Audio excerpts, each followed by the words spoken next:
कि भावे माड़ी जात नकाश दिए बादशाह का भी नौकर मैं नहीं।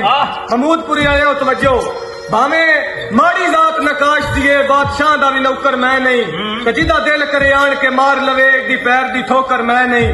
और नीवा हो के बुए बुए फिरदा रहा कख कान दी बौकर मैं नहीं। और बे मतलब यू यू मलक दी साला इंसान अशल खर मैं जे लजपाली दा पे सजन करें दिन धोखे दुश्मन दे संग रल सजना नू पे लुटन दे लभदे मौके सीना सजन दा सजन पे चीर देने बनती रखीर तो नोके बंदा ही हो जा सजन बाजारां दे सरियाम उस्मान चटोके सोपे बनन ते पीछ वखी वेंदन बाकड़ हुंदी बखत दे डंग तई। जेडे जिगरे तैर बेशक पवमन हुंदा मान हलाली संग तई। जेडे जिगरे तैर बेशक पवमन हुंदा मान हलाली संग तई। इस दौर च कोई नू काट कढेंदा अजमैश दी आखिरी जंग तई। सट्टा लगन ते चंगे चंगे राठां दे राज सुनिंदे नहीं जांदा।